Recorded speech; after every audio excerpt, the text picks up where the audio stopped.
ಸ್ನೇಹಿತರೆ ನಮಸ್ತೆ. ಜೇನಿಗಿರಿ ಯೂಟ್ಯೂಬ್ ಚಾನಲ್ಗೆ ನಿಮಗೆಲ್ಲ ಸ್ವಾಗತ. ನಾನು ಚಲಮ ಹಾಡ್ಲಹಳ್ಳಿ. ಹಾಸನಾಂಬ ಜಾತ್ರೆ ಯಾರಿಗೆ ತಾನೇ ಗೊತ್ತಿಲ್ಲ.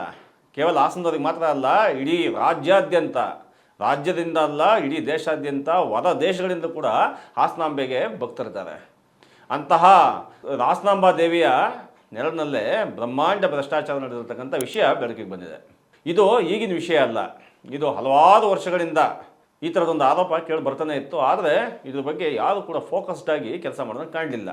ಹಾಸನಾಂಬ ದೇವಸ್ಥಾನದ ವಿಚಾರದಲ್ಲೂ ಕೂಡ, ದೇವರ ವಿಚಾರದಲ್ಲೂ ಕೂಡ ಇಷ್ಟೊಂದು ದೊಡ್ಡ ಲೂಟಿ ಹೊಡಿತಾರೆ ಅಂತಂದರೆ ಏನು ಹೇಳೋಣ. ಏನಿದೆ ಆ್ಯಕ್ಚುಲಿ ದೂರಲ್ಲಿ ಒಬ್ಬ RTI ಕಾರ್ಯಕರ್ತ ಮನು ಅಂತ ಅವರ ಹೆಸರು, ಅವರು ದೂರು ಕೊಟ್ಟರು. ಏನಂತ ದೂರು ಕೊಟ್ಟಿದ್ದಾರೆ? ಹಾಸನಾಂಬ ದೇವಸ್ಥಾನದಲ್ಲಿ ನಡೆದಂತಹ ಎಲ್ಲ ಟೆಂಡರ್ಗಳಲ್ಲೂ ಕೂಡ ಅನ್ಯಾಯ ಆಗಿದೆ, ಅಕ್ರಮ ಆಗಿದೆ, ದೊಡ್ಡ ಭ್ರಷ್ಟಾಚಾರ ನಡೆದಿದೆ ಅಂತ. ಯಾವ್ಯಾವ ಹಾಸನಾಂಬ ದೇವಸ್ಥಾನದ ಕೆಲಸಗಳು ಅಂತಂದರೆ, ಹಾಸನಾಂಬ ಜಾತ್ರೆ ಬಂತು ಅಂತಂದರೆ ಇಡೀ ಹಾಸನದ ತುಂಬೆಲ್ಲ ಲೈಟಿಂಗ್ಸ್ ಅಬ್ಬರ, ಎಲ್ಲೆಲ್ಲೂ ಕೂಡ ಲೈಟಿಂಗ್ಸ್ಗಳು. ಆ ಲೈಟಿಂಗ್ಸ್ ಕೆಲಸ ಇದೆಯಲ್ಲ, ಆ ಲೈಟಿಂಗ್ಸ್ ಕೆಲಸ ಶುರುವಾದಾಗಲೇ ಹಾಸನ ಜನಕ್ಕೆ ಡೌಟ್ ಇತ್ತು. ಯಾಕೆ ಅಂತಂದರೆ ಹಾಸನದಲ್ಲಿ ಬೀದಿ ಬೀದಿಗೆ ಲೈಟ್ ಹಾಕೋಕ್ಕೆ ಶುರು ಮಾಡೋದಲ್ಲ, ಆ ಲೈಟ್ ಹಾಕೋಕ್ಕೆ ಶುರು ಮಾಡೋದಕ್ಕಿಂತ ಮುಂಚೆ ಇನ್ನೂ ಟೆಂಡರೇ ಆಗಿತ್ತಿಲ್ಲ. ಅಂದರೆ ಟೆಂಡರ್ ಆಗೋಕ್ಕಿಂತ ಮುಂಚೆನೇ ಆಗಲೇ ಲೈಟಿಂಗ್ ಕೆಲಸ ಶುರುವಾಗೋಗಿತ್ತು. ಅಂದರೆ ಯಾರ ಜೊತೆ ಇವರು ಶಾಮೀಲಾಗಿದ್ದಾರೆ ಅಧಿಕಾರಿಗಳು, ಯಾವ ಈ ಕೆಲಸಗಳು ಮಾಡ್ತಕ್ಕಂಥವ್ರು ಅನ್ನೋದ್ರ ಬಗ್ಗೆ ಜನಗಳೆಲ್ಲ ಮಾತಾಡೋದನ್ನ ನಾವು ಕೇಳ್ತಾ ಇದ್ವಿ. ಆದರೆ ಸರಿಯಾದ ಮಾಹಿತಿಗಳು ಲಭ್ಯ ಇಲ್ಲದ ಕಾರಣ ಅದು ಹೆಂಗೆ ಆ ಮನೋವರು ಹೋಗಿ ಮಾಹಿತಿ ತಗೊಂಡ್ರೋ ಗೊತ್ತಿಲ್ಲ. ಆದರೆ ಇವತ್ತು ಕೂಡ ಅದಕ್ಕೆ ಸಂಬಂಧಪಟ್ಟಂತಹ AC ಆಫೀಸ್ ಆಗಿರಲಿ, ಅಸಿಸ್ಟೆಂಟ್ ಕಮಿಷನರ್ ಆಫೀಸ್ ಆಗಿರಲಿ, DC ಆಫೀಸ್ ಆಗಿರಲಿ, ನಗರಸಭೆ ಆಗಿರಲಿ, ಈಗ ನಗರ ಪಾಲಿಕೆ ಅದು ಎಲ್ಲೋ ಕೇಳಿದ್ರು ಕೂಡ ದಾಖಲೆಗಳನ್ನು ಕೊಡೋದಿಲ್ಲ ಅವರು. ಯಾಕೆ ಅಂತಂದರೆ ಅದಕ್ಕೆ ಅವ್ರದ್ದೇ ಆದ ಕಥೆಗಳನ್ನ ಹೇಳ್ತಾ ಕೂತ್ಕೊಂತಾರೆ. ಅದನ್ನ ಒಂದು ಪ್ರಕಾರ ಈ ವಿದ್ಯುತ್ ದೀಪ ಅಲಂಕಾರದ ಲೈಟಿಂಗ್ಸ್ ಇದೆಯಲ್ಲ, ಲೈಟಿಂಗ್ಸ್ ಒಂದರಲ್ಲೇ 15 ಲಕ್ಷಕ್ಕಿಂತ ಹೆಚ್ಚು ಅಕ್ರಮ ನಡೆದಿದೆ ಅಂತ ಆರೋಪ ಮಾಡಿದ್ದಾರೆ. ಇದಕ್ಕೆ ಮೊನ್ನೆ ತಾನೇ ಲೋಕಾಯುಕ್ತದವರು ಹಾಸನ ಮಹಾನಗರ ಪಾಲಿಕೆ ಇಂಜಿನಿಯರ್ ಆದಂಥ ಇಬ್ಬರನ್ನ, ರಂಗಸ್ವಾಮಿ ಅಂತೇಳಿ ಮತ್ತು ಇನ್ನೊಬ್ಬರನ್ನ ಕರೆದುಬಿಟ್ಟು ದೀರ್ಘವಾದ ವಿಚಾರಣೆ ನಡೆಸಿದ್ದಾರೆ. ವಿಚಾರಣೆಯನ್ನು ಆ ದೂರದಾರರ ಸಮ್ಮುಖದಲ್ಲಿ ನಡೆಸಿದ್ದಾರೆ. ಆ ನಡೆಸೋದ ಮುಖಾಂತರ ಏನು ಹೇಳಿದ್ದಾರೆ ಅವರು ಅಂತಂದರೆ, ಒಂದೇ ಒಂದು ಪ್ರಶ್ನೆಗೂ ಕೂಡ ಲೋಕಾಯುಕ್ತರಾದಂಥ ಅವರ ಪ್ರಶ್ನೆಗೆ ಈ ಇಂಜಿನಿಯರ್ಗಳು ಒಂದೇ ಒಂದು ಪ್ರಶ್ನೆಗೂ ಸಮರ್ಪಕವಾದ ಉತ್ತರ ಕೊಡೋಕ್ಕಾಗಿಲ್ಲ, ದಾಖಲೆ ಒದಗಿಸೋಕ್ಕಾಗಿಲ್ಲ. ಅಷ್ಟರ ಮಟ್ಟಿಗೆ ಅದು ಪಾರದರ್ಶಕವಾಗಿ ಟೆಂಡರ್ಗಳೇನು ಆಗಿತ್ತು ಅಂತಂದರೆ ಇವರು ಆರಾಮಾಗಿ ಆ ದಾಖಲೆಗಳನ್ನು ಕೊಡ್ಬೋದಾಗಿತ್ತಲ್ಲ. ಆದರೆ ಪೇಪರ್ ನೋಟಿಫಿಕೇಶನ್ ಆಗಿರ್ಬೋದು, ಟೆಂಡರ್ ಕರೆದಿರೋದಾಗಿರ್ಬೋದು, ಅಲ್ಲಿ ಉಲ್ಲೇಖ ಮಾಡಿರ್ತಕ್ಕಂಥ ದರ ಮತ್ತು ಮಾರುಕಟ್ಟೆಯ ದರ ಆಗಿರ್ಬೋದು, ಇವೆಲ್ಲದರಲ್ಲಿರ್ತಕ್ಕಂಥ ಅಜಗಜಾಂತರ ವ್ಯತ್ಯಾಸ ನೋಡಿ ಲೋಕಾಯುಕ್ತರೇ ಬೆಚ್ಚಿ ಬಿದ್ದೋಗಿದ್ದಾರೆ. ಏನಪ್ಪ ನಿಮ್ಗೆ ಆಗಿರೋದು, ದೇವಸ್ಥಾನದ ವಿಚಾರದಲ್ಲೂ ಕೂಡ ಹಿಂಗೆ ದುಡ್ಡು ಮಾಡಿಕೊಟ್ಟಿದ್ದೀರಲ್ಲ ಅನ್ನೋ ರೀತಿ ಅವ್ರು ಮಾತಾಡಿ ಕಳಿಸಿದ್ದಾರೆ. ಇನ್ನು ಮುಂದಿನ ಸರಿ ಬರೋ ಹೊತ್ತಿಗೆ ನೀವು ಅಗತ್ಯವಾದ ದಾಖಲೆಗಳನ್ನು ತರಲಿಲ್ಲ ಅಂತಂದರೆ ನಿಮ್ಮ ಮೇಲೆ ಅಗತ್ಯವಾದ ಕ್ರಮ ನಾವು ತಗೊಂತೀವಿ ಅಂತ. ಈ ನಿಟ್ಟಿನಲ್ಲಿ ನೋಡೋದಾದರೆ ಹಾಸನಾಂಬ ಜಾತ್ರೆ ಒಂದು ರೀತಿ ಈ ಜನಗಳ ಜಾತ್ರೆ ಆಗಿತ್ತಿಲ್ಲ, ಕೆಲವು ಅಧಿಕಾರಿಗಳ ಜಾತ್ರೆ ಆಗೋಗಿತ್ತದು. ಯಾಕೆ ಹೇಳ್ತಿದ್ದೀವಿ ಅಂತಂದರೆ, ಈ ಅಧಿಕಾರಿಗಳಿಗೆ ಬೇಕಾದಂಥ ಕೆಲವು ಗುತ್ತಿಗೆದಾರರಿದ್ದಾರೆ. ಆ ಕಾಂಟ್ರಾಕ್ಟರ್ಗಳೇ ಇಡೀ ಹಾಸನಾಂಬ ಜಾತ್ರೆಯನ್ನು ಮೇಂಟೈನ್ ಮಾಡ್ತಿದ್ದಾರೆ.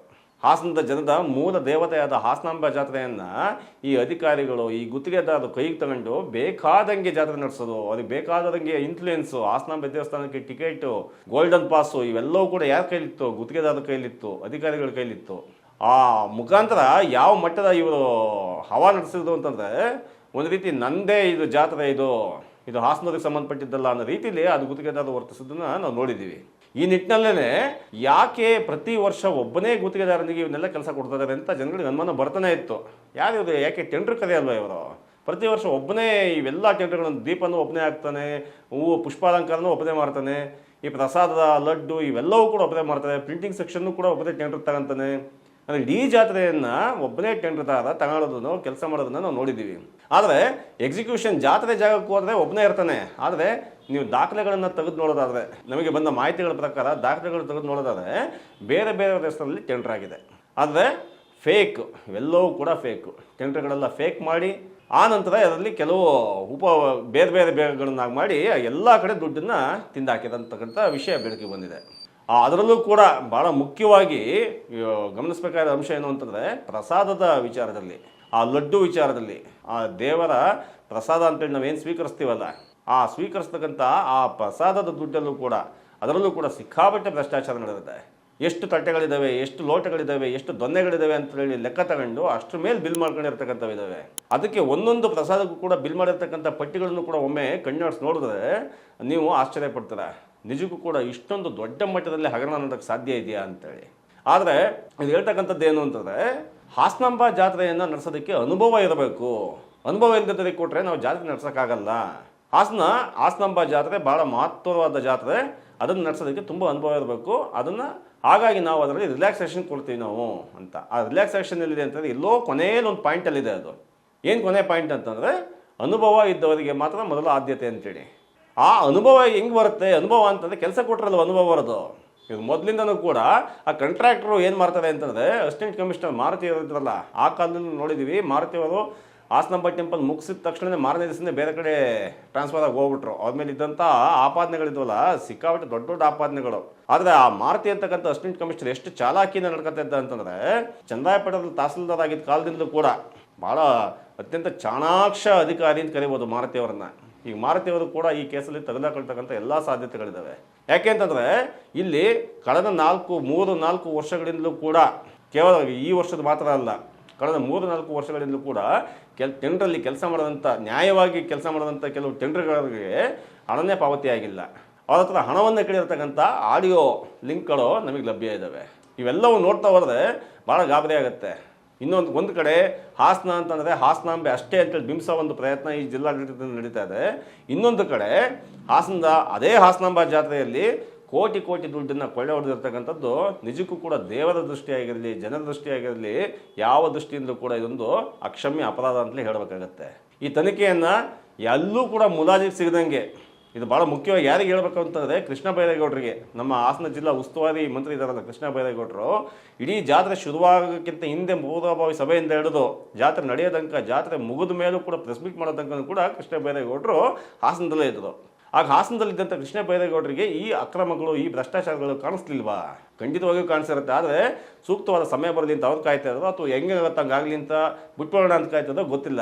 ಆದರೆ ನಿಜಕ್ಕೂ ಕೂಡ ಈಗ ಕೃಷ್ಣ ಬೈರೇಗೌಡರ ಶಕ್ತಿಯನ್ನು ನಾವೀಗ ನೋಡಬೇಕಾಗತ್ತೆ. ಆ ಬಗ್ಗೆ ಇದ್ದಂಥ ಸಜ್ಜನ ನಡವಳಿಕೆ, ಪ್ರಾಮಾಣಿಕತೆ, ದಕ್ಷತೆ ಎಲ್ಲವೂ ಕೂಡ ಹಾಸನಾಂಬ ದೇವಿ ಜಾತ್ರೆ ಮಹೋತ್ಸವದ ಈ ಅಕ್ರಮದ ವಾಸನೆ ಇದೆಯಲ್ಲ, ಈ ವಾಸನೆಯನ್ನು ಹಿಡಿದು ಎಲ್ಲಿ ತಳಮಟ್ಟಕ್ಕೆ ತಗೊಂಡೋಗಿ ತಲುಪಿಸ್ತಾರೆ, ಈ ನಿಜಕ್ಕೂ ನ್ಯಾಯ ದೊರಕಿಸ್ಕೊಡ್ತಾರ, ಈ ನಿಟ್ಟಿನಲ್ಲಿ ಅವ್ರು ಕೆಲಸ ಮಾಡ್ತಾರೆ ಅನ್ನೋದ್ರ ಬಗ್ಗೆ ಇಡೀ ಹಾಸನ ಜನ ಅಲ್ಲ, ಇಡೀ ಕರ್ನಾಟಕ ಜನ ಕೃಷ್ಣ ಬೈರೇಗೌಡರ ಕಡೆ ನೋಡ್ತಾ ಇದ್ದಾರೆ.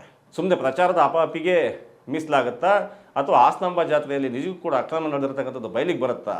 ಇದನ್ನೆಲ್ಲ ಮುಂದಿನ ದಿವಸಗಳಲ್ಲಿ ನಾವು ನೋಡಬೇಕಾಗತ್ತೆ, ಕಾದು ನೋಡಬೇಕಾಗತ್ತೆ. ಆದರೆ ತುಂಬ ಪ್ರಭಾವಿಗಳಿದ್ದಾರೆ ಈ ಕೇಸಲ್ಲಿ. ಈ ವಿಷಯದಲ್ಲಿ ತುಂಬ ಪ್ರಭಾವಿಗಳು ಅಂತಂದರೆ ನೀವು ಊಹೆನೂ ಕೂಡ ಮಾಡೋಕ್ಕಾಗಲ್ಲ. ನಿಮಗೆ ಯಾವುದೇ ಇಷ್ಟು ದೊಡ್ಡ ಜಾಲ ಇದ್ದು ಅಂದರೆ, ಪತ್ರಿಕೋದ್ಯಮದ ವಲಯ ಇದ್ದು ಕೂಡ ಯಾವುದೇ ಒಬ್ಬ ಪತ್ರಕರ್ತರಿಗೂ ಕೂಡ ಒಂದು ದಾಖಲೆ ಸಿಗದಂಗೆ ಇವ್ರು ನೋಡ್ಕೊತಾರೆ ಅಂತಂದ್ರೆ ಇನ್ನಿಷ್ಟು ಪ್ರಭಾವ ಇವರಿಗಿದ್ದಿರ್ಬೋದು.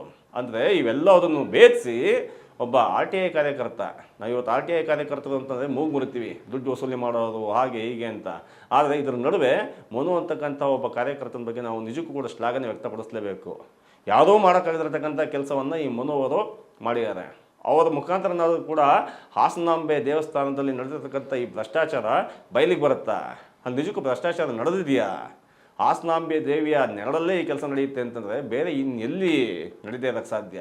ಹಾಸನ ಮಹಾನಗರ ಪಾಲಿಕೆ ಆಗಿರ್ಬೋದು, ಹುಡಾ ಆಗಿರ್ಬೋದು, AC ಕಚೇರಿ ಆಗಿರ್ಬೋದು, ಇನ್ನು ನಗರಾಭಿವೃದ್ಧಿ ಕೋಶ ಆಗಿರ್ಬೋದು, ಸಂಬಂಧಪಟ್ಟ ನಾನಾ ಇಲಾಖೆಗಳಿಗೆ ಟೆಂಡರ್ ವಹಿಸ್ತಿದ್ರಲ್ಲ, ಅವೆಲ್ಲವೂ ಕೂಡ ಒಂದೊಂದಾಗಿ ಆ ಟೆಂಡ್ರಲ್ಲಿ ಏನಿತ್ತು, ಯಾವಾಗ ಟೆಂಡರ್ ಕರೆದು, ಯಾವಾಗ ಟೆಂಡರ್ ಕ್ಲೋಸ್ ಮಾಡೋದು, ಎಷ್ಟಕ್ಕೆ ಟೆಂಡರ್ ಆಯಿತು, ಇವೆಲ್ಲವೂ ಗುತ್ತಿಗೆಗಳನ್ನು, ಎಷ್ಟು ವಿವರಗಳನ್ನು ಜನಗಳ ಮುಂದೆ ಇಡಲೇಬೇಕಾಗತ್ತೆ. ಇಲ್ಲ ಅಂತಂದರೆ ಮುಂದಿನ ಸರಿ ಹಾಸನಾಂಬ ಜಾತ್ರೆ ಹೊತ್ತಿಗೆ ಇದು ಭಾಳ ದೊಡ್ಡ ಸುದ್ದಿ ಆಗುತ್ತೆ, ಭಾಳ ದೊಡ್ಡ ಪರಿಣಾಮವನ್ನು ಜಾತ್ರೆ ಮೇಲೆ ಬೀರುತ್ತೆ. ಆ ಹಾಸನಾಂಬ ಜಾತ್ರೆ ಸುಸೂತ್ರವಾಗಿ ನಡೆಯೋ ಕಾರಣಕ್ಕೋಸ್ಕರನಾದರೂ ಕೂಡ ಆ ಜಾತ್ರೆಯ ವಾತಾವರಣದಲ್ಲಿರ್ತಕ್ಕಂಥ ಆರ್ಥಿಕ ವಹಿವಾಟಿನ ಬಗ್ಗೆ ಒಂದು ಶ್ವೇತಪತ್ರವನ್ನು ಹೊರಡಿಸ್ಬೇಕಾಗತ್ತೆ. ಅವರು ಹೊರಡಿಸ್ತಾರೋ ಇಲ್ವೋ ಗೊತ್ತಿಲ್ಲ. ಲೋಕಾಯುಕ್ತ ಮಾತ್ರ ಸೀರಿಯಸ್ ಆಗಿದೆ. ಲೋಕಾಯುಕ್ತ ಯಾವ ರೀತಿ ಕ್ರಮ ತಗೊಳುತ್ತೆ ಅಂತೇಳಿ ಮುಂದಿನ ದಿವಸಗಳಲ್ಲಿ ನೋಡೋಣಂತೆ. ಧನ್ಯವಾದಗಳು.